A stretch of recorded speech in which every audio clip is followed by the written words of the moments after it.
ನೋಡಿ, ಬೆಂಗಳೂರಿನಲ್ಲಿ pub versus ಅಂದರೆ ಕನ್ನಡದಲ್ಲಿ ಪಬ್ನಲ್ಲಿ ಕನ್ನಡ ವರ್ಸಸ್ ಇಂಗ್ಲೀಷ್ ಫೈಟ್ ಜೋರಾಗಿದೆ. ಇಂಗ್ಲೀಷ್ ಹಾಡು ಹಾಕಿ ಕಿರಿಕಿರಿ ಉಂಟು ಮಾಡಿದ್ದಾರೆ ಸಿಬ್ಬಂದಿ. ಕನ್ನಡ ಹಾಡನ್ನು ಹಾಕುವಂತೆ ರೊಚ್ಚಿಗೆದ್ದಿದ್ದಾರೆ ಗ್ರಾಹಕರು. ಕೋರಮಂಗಲದ ಪಬ್ನಲ್ಲಿ ಗ್ರಾಹಕರು ನೋಡಿ ರೊಚ್ಚಿಗೆದ್ದಿದ್ದಾರೆ. ಸ್ಥಳೀಯ ಭಾಷೆ ಹಾಡುಗಳನ್ನು ಹಾಕುವಂತೆ ಗ್ರಾಹಕರು ಒತ್ತಾಯ ಮಾಡಿದ್ದಾರೆ. ಇಂಗ್ಲೀಷ್ ಬಿಟ್ಟು ಬೇರೆ ಹಾಡುಗಳನ್ನು ಹಾಕೋಲ್ಲ ಅಂತ ಮಹಿಳಾ ಸಿಬ್ಬಂದಿ ಹೇಳಿದ್ದಾರೆ. ಘಟನೆಯನ್ನು ವಿಡಿಯೋ ಮಾಡ್ತಿದ್ದಾಗ ಮತ್ತೊಬ್ಬ ಸಿಬ್ಬಂದಿ ಕನ್ನಡ ಹಾಡಿಗೆ ಒಪ್ಪಿಗೆ ಕೊಟ್ಟಿದ್ದಾನೆ. ಕನ್ನಡ ಹಾಡು ಮಾತ್ರ ಹಾಕ್ತೀನಿ, ಆದರೆ ತೆಲುಗು ತಮಿಳು ಹಾಡುಗಳನ್ನು ಹಾಕೋದಿಲ್ಲ ಅಂತ ಸಿಬ್ಬಂದಿ ಹೇಳಿದ್ದಾರೆ. ವಿಡಿಯೋ ಮಾಡೋದನ್ನು ನೋಡಿ ಕನ್ನಡ ಹಾಡು ಹಾಕಲು ಒಪ್ಕೊಂಡಿದ್ದಾರೆ ಪಬ್ನ ಸಿಬ್ಬಂದಿ. ಈ ಬಗ್ಗೆ ವಿಡಿಯೋ ಸಮೇತ ಪೊಲೀಸರಿಗೆ ಟ್ಯಾಗ್ ಮಾಡಿ ದೂರನ್ನು ಕೊಟ್ಟಿದ್ದಾರೆ. ವಿಡಿಯೋ ಮಾಡಿದರೆ ಮಾತ್ರ ಹಾಕ್ತಾರಾ ಕನ್ನಡ ಹಾಡುಗಳು ಹಾಗಾದರೆ ಅನ್ನುವಂಥ ಪ್ರಶ್ನೆ ಈಗ. ಕೆಲ ಪಬ್ಗಳಲ್ಲಿ ಇವತ್ತಿಗೂ ಕೂಡ ಕನ್ನಡ ಹಾಡುಗಳಿಗಾಗಿ ಹೋರಾಟ ನಡೀತಾ ಇದೆ. ದೃಶ್ಯದಲ್ಲಿ ಗಮನಿಸ್ಬೋದು. Kannada? Kannada? She is not able to play regional language. She is not able to play regional language. I play Martin, sir. I am asking her, play regional language song. One nimsha. She is saying, One nimsha re. Kutkode play Martin. Anna, she is not okay with regional language. Hey, oh. Yeah, video. I am taking a video. You cannot observe without their permission. What are you doing? One nimsha. You should not say, I can't play regional language. ನೋಡಿ, ಈಗ ಒಂದು ವೇಳೆ ಕನ್ನಡ ಹಾಡು ಬೇಕು ಅನ್ನುವಾಗ ಅಲ್ಲಿ ಬೇರೆ ಭಾಷೆ ಹಾಡುಗಳಿದ್ದ ಸಂದರ್ಭದಲ್ಲಿ ಕನ್ನಡದಲ್ಲೇ ಕೇಳಬೇಕು ಅವರಿಗೆ. ಇದು ನಾವೇ ಕಲಿಸ್ಕೊಂಡಿರೋದು. ಅವ್ರು ಇಂಗ್ಲೀಷ್ನಲ್ಲಿ ಕೇಳ್ತಾ ಇದ್ದಾರೆ. ಕನ್ನಡ ಹಾಡು ಹಾಕ್ರಿ ಅಂತೇಳಿ ಇಂಗ್ಲೀಷ್ನಲ್ಲಿ ಕೇಳ್ತಾ ಇದ್ದಾರೆ. ನೇರವಾಗಿ ಕನ್ನಡದಲ್ಲೇ ಕೇಳಬೇಕು, ಹಾಕಯ್ಯ ಕನ್ನಡ ಅಂತ. ಇದು ಕರ್ನಾಟಕ, ನಮ್ಮ ಭಾಷೆ ಕನ್ನಡ. ಹೀಗಿರುವಾಗ ನಾವೇ ಕೆಲವೊಂದು ಅಡ್ಜಸ್ಟ್ಮೆಂಟ್ಗಳಿಂದ ನಾವು ಈ ರೀತಿಯಾಗಿ ಅವರಿಗೆ ಕಲಿಸ್ಕೊಡ್ತಾ ಇದ್ದೀವಿ, ಸಲಿಗೆಗೆ ದಾರಿ ಮಾಡಿಕೊಡ್ತಾ ಇದ್ದೀವಿ ಅಂತ ನನಗನ್ಸುತ್ತೆ. ನಾವು ಯಥೇಚ್ಛವಾಗಿ ಕನ್ನಡವನ್ನು ಬಳಸಿದ್ರೆ ಆಗ ಅವರು ಕೂಡ ಬುದ್ಧಿ ಕಲಿತಾರೆ.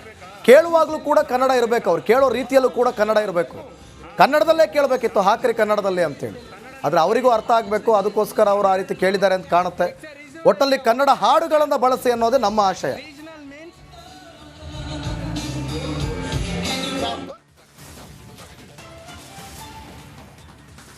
ಸರ್ಕಾರ ಕೆಡವಲು ಕಾಂಗ್ರೆಸ್ ಶಾಸಕರಿಗೆ ಆಫರ್ ನೀಡಲಾಯ್ತಾ? ಕಾಂಗ್ರೆಸ್ ಶಾಸಕರಿಗೆ 100 ಕೋಟಿಯನ್ನು ಆಫರ್ ಕೊಟ್ಟಿದ್ದಾರೆ. ಹಾಗಾದ್ರೆ ಶಾಸಕ ಗಣಿಗ ರವಿಕುಮಾರ್ ಸ್ಫೋಟಕ ಹೇಳಿಕೆಯನ್ನು ಕೊಟ್ಟಿದ್ದಾರೆ. 50 ಜನ MLA ಖರೀದಿಗೆ ಪ್ರಯತ್ನ ನಡೀತಾ ಇದೆಯಾ? ಶಾಸಕರನ್ನ ಸಂಪರ್ಕಿಸುತ್ತಿದ್ದಾರೆ ಬಿಜೆಪಿ ಬ್ರೋಕರ್ ಅನ್ನುವಂಥ ಮಾಹಿತಿ ನಿಜನಾ? ಹಾಗಾದ್ರೆ 50 ಕೋಟಿ ಇತ್ತಂತೆ ಆಫರ್, ಇದೀಗ 100 ಕೋಟಿಗೆ ಆಫರ್ ಏರಿದೆ. ಈ ರೀತಿಯಾಗಿ ಹೇಳಿಕೆಯನ್ನು ಕೊಟ್ಟಿರೋದು ಗಣಿಗ ರವಿಕುಮಾರ್. ಹಾಗಾದರೆ ಯಾರು ಎಲ್ಲಿಂದ ಎಲ್ಲಿಗೆ ಬರ್ತಾರೆ? 50 ಜನ MLA ಖರೀದಿಗೆ ಪ್ಲಾನ್ ನಡೆದಿದೆ ಅಂತ ಆಫರ್ ಮಾಡಿದಾರಂತೆ. ನನಗೆ ಯಾರೋ ಒಬ್ಬ ಫೋನ್ ಮಾಡಿದ್ದ, 100 ಕೋಟಿ ರೆಡಿ ಅಂತ ಹೇಳ್ದ.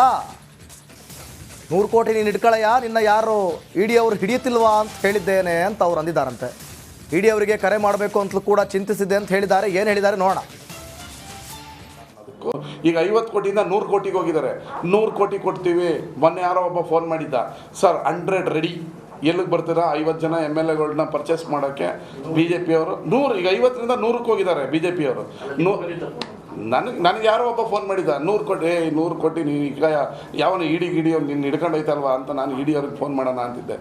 ಹಿಂಗೆ ದಿನನಿತ್ಯ ನಮ್ಮ ಸರ್ಕಾರ ಬೀಳಿಸ್ಬೇಕು ಅಂತ ನೋಡ್ತಾ ಇದ್ದಾರೆ. 50ರಿಂದ ಈಗ 100 ಕೋಟಿ ಆಫರ್ಗೆ ಹೋಗಿದ್ದಾರೆ. ಆದರೆ ನಮ್ಮ ಸರ್ಕಾರ ಸ್ಥಿರವಾಗಿದೆ, ಮುಖ್ಯಮಂತ್ರಿಗಳು ಸ್ಥಿರವಾಗಿದ್ದಾರೆ, ಗಟ್ಟಿಯಾಗಿದ್ದಾರೆ. ಸಂತೋಷ್ ಜಿ, ಶೋಭಾ ಕರಂದ್ಲಾಜೆ, ಕುಮಾರಸ್ವಾಮಿಯವರು ಮತ್ತು ಪ್ರಹ್ಲಾದ್ ಜೋಶಿ ಇವರೆಲ್ಲ ಒಂದು ಗ್ಯಾಂಗ್ ಆಗಿ ಕಾಂಗ್ರೆಸ್ ಸರ್ಕಾರವನ್ನು ಅಸ್ಥಿರ ಮಾಡಬೇಕು ಅಂತ ಹೋಗ್ತಾ ಇದ್ದಾರೆ. ಆದರೆ ನಮ್ಮದು 136 ಜನ ಇರುವಂಥ ಬಂಡೆ ಅಂತ ಗಟ್ಟಿಯಾಗಿರುವ ಸರ್ಕಾರ, ಜನಪ್ರಿಯ ಮುಖ್ಯಮಂತ್ರಿಗಳು ಬಡವ್ರ ಪರ ಇದ್ದಾರೆ. ಇದನ್ನು ಬೀಳ್ಸೋಕ್ಕೆ ಯಾವುದೇ ಕಾರಣದಕ್ಕೂ ಸಾಧ್ಯ ಇಲ್ಲ. ಆದರೆ ನಮ್ಮ ಮುಖ್ಯಮಂತ್ರಿಗಳು ಹೇಳ್ದಂಗೆ ಮೋದಿಯವರಿಗೆ, ಅಮಿತ್ ಶಾಗೆ ಮಾತು ಕೊಟ್ಬಿಟ್ಟಿದ್ದಾರೆ. ಇವರು 5 ಜನ ಸರ್ಕಾರ ಬೀಳಿಸ್ಬೇಕು ಅಂತ ಓಡಾಡ್ತಾ ಇದ್ದಾರೆ. ಅಲ್ಲ, ಈಗ 50 ಕೋಟಿಯಿಂದ 100 ಕೋಟಿಗೆ ಹೋಗಿದ್ದಾರೆ. 100 ಕೋಟಿ ಕೊಡ್ತೀವಿ.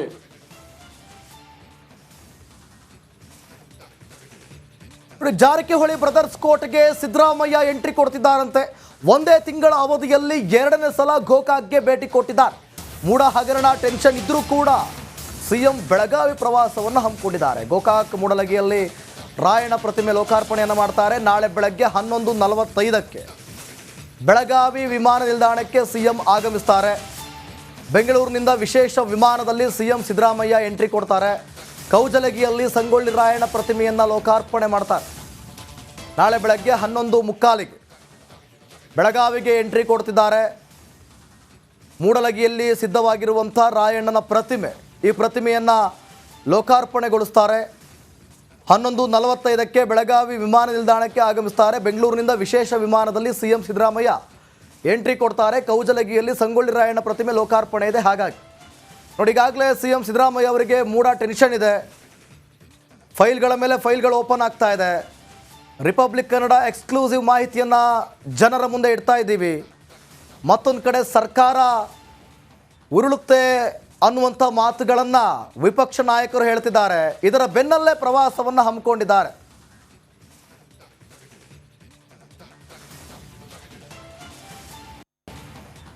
ಬಿಬಿಎಂಪಿ ಕೇಂದ್ರ ಕಚೇರಿ ಮುಂದೆ ಗುಂಡಿ ಗಂಡಾಂತರ ಜೋರಾಗಿದೆ. ಮತ್ತೊಮ್ಮೆ ಬಿಬಿಎಂಪಿ ಅಧಿಕಾರಿಗಳ ನಿರ್ಲಕ್ಷ್ಯ ಬಟಾಬಯಲಾಗ್ತಾ ಇದೆ. ರಸ್ತೆ ಕುಸಿತ, ವಾಹನ ಸವಾರರಿಗೆ ಎಲ್ಲಿ ನಾವು ಬಿದ್ದುಬಿಡ್ತೀವೋ ಅನ್ನುವಂಥ ಡವಡವ ಶುರುವಾಗಿದೆ. ಹಾಗಾದರೆ ಇದೇನಾ ಬ್ರ್ಯಾಂಡ್ ಬೆಂಗಳೂರು ಅಂತ ಹೇಳಿ ಸವಾರರು ಕಿಡಿಕಾರ್ತಿದ್ದಾರೆ. ಇಡೀ ಬೆಂಗಳೂರನ್ನು ಸುತ್ತು ನೋಡಿದಾಗ ನಿಮಗೆ ಮಧ್ಯಭಾಗದಲ್ಲಿ ರಸ್ತೆಗಳು ಚೆನ್ನಾಗಿವೆ, ಹೈವೇ ರಸ್ತೆಗಳು, ರಿಂಗ್ ರೋಡ್ಗಳು, ಅಷ್ಟೇ ನಿಮಗೆ ಬೆಂಗಳೂರು ಬ್ರ್ಯಾಂಡು. ದೊಡ್ಡ ದೊಡ್ಡ ಬಿಲ್ಡಿಂಗ್ಗಳು, ಒಳಗಡೆ ಹೋಗಿ ನೋಡಿದಾಗಲೇ ಗೊತ್ತಾಗೋದು ನಿಜವಾದ ಬೆಂಗಳೂರು ಏನು ಅಂತ. ನೋಡಿ, ಗಮನಿಸ್ತಾ ಇದ್ದೀರಾ, ಎಲ್ಲವೂ ಕೂಡ ಅವೈಜ್ಞಾನಿಕ ಕಾಮಗಾರಿಯೋ ಅಥವಾ ಕಳಪೆ ಕಾಮಗಾರಿಯೋ, ಅದು ನೋಡ್ತಾ ಇದ್ದರೆ ಅದು ಕಳಪೆ ಕಾಮಗಾರಿ ಅನ್ನಿಸ್ತಾ ಇದೆ. ಅದು ರೀಸೆಂಟಾಗಿ ಮಾಡಿದಾಗಿದೆ. ಆಗಲೇ ರೀಸೆಂಟಾಗೂ ಕೂಡ ಎಲ್ಲವೂ ಹಾಳಾಗೋಗಿದೆ. ದೃಶ್ಯಾವಳಿಗಳನ್ನು ಗಮನಿಸ್ತಾ ಇದ್ದೀರಾ. ರಾತ್ರಿ ಹೊತ್ತಂತೂ ಕಾಣೋದೇ ಇಲ್ಲ.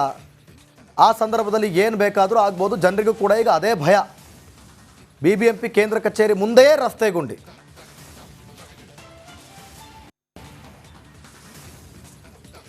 ಈಗ ಬಿಬಿಎಂಪಿಯ ಕೇಂದ್ರ ಕಚೇರಿಯ ಮುಂಭಾಗದ ರಸ್ತೆಯಲ್ಲಿದ್ದೀನಿ. ಇದು ಬಿಬಿಎಂಪಿ ಕೇಂದ್ರ ಕಚೇರಿ ಮೇನ್ ಗೇಟ್ ಅಲ್ಲಿದೆ, ಎಂಟ್ರಿ ಗೇಟು. ಅಲ್ಲಿ ಸ್ಪೆಷಲ್ ಕಮಿಷನರ್ ಓಡಾಡ್ತಾರೆ, ಕಮಿಷನರ್ ಓಡಾಡ್ತಾರೆ. DCM ಸಾಹೇಬರು ಏನಾದರೂ ಮೀಟಿಂಗ್ ಇದ್ದರೆ ಅದೇ ರಸ್ತೆ, ಅದೇ ಒಳಗಡೆ ಎಂಟ್ರಿಯಲ್ಲೇ ಹೋಗ್ತಾರೆ. ಪಕ್ಕದಲ್ಲಿ ರಸ್ತೆ ಕುಸಿತ ಉಂಟಾಗಿದೆ, ಗುಂಡಿ ಬಿದ್ದಿದೆ. ಇನ್ನಾದರೂ ಬಿಬಿಎಂಪಿ ಅಧಿಕಾರಿಗಳು ಎಚ್ಚೆತ್ತುಕೊಂಡಿಲ್ಲ. ಪಾಲಿಕೆಯ ಕಚೇರಿಯ ಮುಂಭಾಗದ ರಸ್ತೆಯ ಪರಿಸ್ಥಿತಿ ಈಗಾದರೆ ಬೇರೆ ರಸ್ತೆಯ ಪರಿಸ್ಥಿತಿ ಯಾವ ರೀತಿ ಇರುತ್ತೆ ನೋಡ್ತಿರ್ಬೋದು. ಎಲ್ಲ ಕುಸಿತ ಉಂಟಾಗಿದೆ. ಒಳಗಡೆ ಡ್ರೈನೇಜ್ ಇದೆ, ಓಪನ್ ಆಗಿದೆ. ಯಾಕಂದರೆ ಈ ಒಂದು ಭಾಗದಲ್ಲಿ ಸಾಕಷ್ಟು ವಾಹನಗಳ ಸಂಚಾರ ಆಗುತ್ತೆ. ಜೀವ ಭಯದಲ್ಲಿ ವಾಹನ ಸವಾರರು ಸಂಚಾರ ಮಾಡ್ತಿದ್ದಾರೆ. ಇನ್ನಾದರೂ ಯಾಕಂದರೆ ಪಾಲಿಕೆಯ ಮುಂಭಾಗ ರಸ್ತೆ ಸಾಕಷ್ಟು ಸ್ಪೆಷಲ್ ಕಮಿಷನರ್ ಓಡಾಡ್ತಾರೆ, ಅಧಿಕಾರಿಗಳು ಸಹ ಓಡಾಡ್ತಾರೆ. ಇವ್ರಿಗೆ ಕಣ್ಣಿಗೆ ಬಿದ್ದಿಲ್ವಾ ಎಂಬುದು ವಾಹನ ಸವಾರರ ಪ್ರಶ್ನೆ ಆಗಿದೆ. ಇದು ಮತ್ತೊಮ್ಮೆ ಬಿಬಿಎಂಪಿಯ ಅಧಿಕಾರಿಗಳ ನಿರ್ಲಕ್ಷ್ಯ ಬಟಾಬಯಲಾಗಿದೆ. ನೋಡಿ, ಆ ಸಿಗ್ನಲ್ ಬಿಟ್ಟರೆ ಎಷ್ಟು ವಾಹನಗಳು ಸಂಚಾರ ಆಗುತ್ತೆ ಅಂದರೆ ಸಾಕಷ್ಟು ವಾಹನಗಳು